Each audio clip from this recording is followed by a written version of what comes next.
Hello everybody, and I hope you're having a fantastic day. And in this video, I'm going to be talking about the step-up spawn that just came out for the frozen gear that just recently came out. I'm going to be talking about the gear first, then I'm actually going to be talking about the class spawn, so let's actually get to this. Okay, so with the gear, we're going to be actually going over the weapons first. They all have something in common. The first thing they have in common is the Divine Testament. The Divine Testament is built more towards people who have a critical rate up build, not a critical build, because those are two different things. You could use Fatal Testaments and call that a critical build, but a critical rate up build, I'm talking like people that already have it by default, like mages with their Fanatic Soul, or Lancers with their Stake All, and other critical abilities. And then on top of it, right, you have like the Noah gear. That right there is a good critical build. Other than that, I pretty much stay away from Divine Testament. It's not really meant for you if that's not you in any case, scenario, or situation. But these are 36 costs, and they do have an attack, so let's look at the attacks and see what they have to offer. Okay, so with the attack, it's going to do an ability power of 140 1 to 3 times. That's a pretty good amount of damage, to be fairly honest. And the ironic thing is this regular attack right here actually can do more damage than most of these soldiers' 5th ring and below class moves, which is kind of sad but kind of funny and kind of good at the same time. But it also has an added effect. All these added effects that you will see on these weapons are going to reduce something for the targets. This is what's going to reduce the attack and magic attack, so it's going to be harder as whatever it is to actually just finish you off. Instead of actually buffing, it debuffs the enemy, so that way it still hurts either way, but it's a lot less stable when it comes to the enemy compared to yourself, because with yourself you can carry yourself anywhere you want and continue to have that buff. But if it's the enemy's gone, whether they want to retreat, they want to it's just a new round, whatever they want to do, all they have to do is back out and debuff is gone. For the Archer, it's going to be critical hit chance decreased. For the staff, it's going to be magic defense. For the spear, not the spear, the scythe, it's going to be physical defense. And then for the cleric's also got an ability as well. It's going to be HP recovery effects reduced for the enemies. So that's pretty much that, and everything surrounding it. 6 ability cooldown time and 8 cost.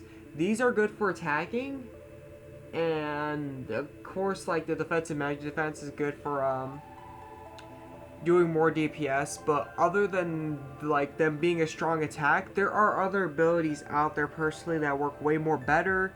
If you're just trying to do straight raw damage, this is the way absolutely to go. You definitely want to work on some of these abilities, because some of these abilities absolutely do raw pretty hardcore damage. So anyways, moving on from there, let's get to the armor. And now the video before, when I was actually doing the I think it's Wiz treasure spawn, I talked about how I don't recommend reflection XXLs. This may sound a bit confusing, but think about it for a second. Okay, so reflection XLs actually have a lower proc rate than damage down. So even though they do the same, the difference between a reflection and a damage down is reflections actually give put the damage that you reduce gets set back at the attacker. If you have let me show you right here. If you have 2 reflection reductions, you don't even have to worry about somebody having a reflection XXL.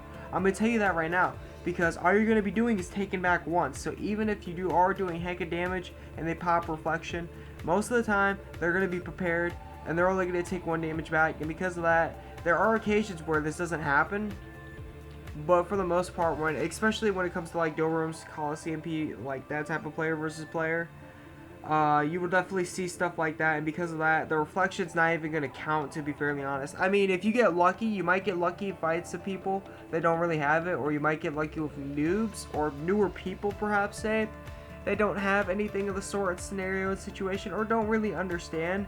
But for the most part, when it comes to the UL and where it's at right now, the damage sent back at the attacker is not needed whatsoever. And that's pretty much the only big difference between reflection XXL and damage down. Other than that, it's the same, and damage down has a higher proc rate. So if you can see where I'm going with this, that's why I'm saying I personally would recommend using damage down over reflection. So let's get to the actual spawn and see whether it's worth it or some stuff like that. Okay, so We got spawn 10 right here. For 10 gems, you're guaranteed a cost 27 or higher SSR gear piece. If you ask me, that's pretty good, but just for 10 gems, that's a pretty good and excellent deal, to be fairly honest. Do they have any rates up? They don't, but that's very, very nice either way. So anyways, let's move on from there. Step 2 is going to be guaranteeing one select defense gear, and then step 3 is going to be guaranteed one select weapon. This is going to be a total of 80 gems used. I personally like the spawn. I wish they would have used this in the Art of Concept. If they used this in the Art of Concept when they had the Art of gears back out and they had a step up for them, wow, that would have been good. By the ones I'm talking about like the one I have for the cosmetic. Those right there, those were still around and they had what they have now going on. That would have been so much more beautiful, and that would have just worked out so much more beneficial to me. Probably would be over 1,000,000 GS after I get a few more ethers of what's not, if that was the case in scenario, because they have a good deal for what they have. The weapons and armors are not all I mean, they're the highest cost. They replace the regular attack, and they do have decent abilities with what's not surrounding them and everything around it. But they're definitely not something I would urgently well for whatsoever. They do have a good ability, not a good ability. They do have a good deal going with the step up, considering the second step up, you're guaranteed one defense piece, and then the third step up, you're guaranteed one weapon. And of course, it's going to be, the weapon's going to be of a random class, so you can get anything on and off class. But that's pretty much it. Is the deal they have is really what's going to take the cake. It's pretty much paying 40 gems for one defense guaranteed, and then 40 gems for one weapon guaranteed. And that right there is pretty cool that they have that kind of concept going on with the step up spawn. They got a 27 cost at 10 gems, so that's even more of a crazier thing about the whole step up they have going right here and everything surrounding it. So anyways, moving on from there, that's pretty much all I gotta say about the step up. Is it's pretty much good starter kit gear. It's 80 gems though. Each time you do a step up, it's 80 gems, so be very, very wary, especially considering that you're not guaranteed the class, the weapon of your class. You want to be very, very wary about that.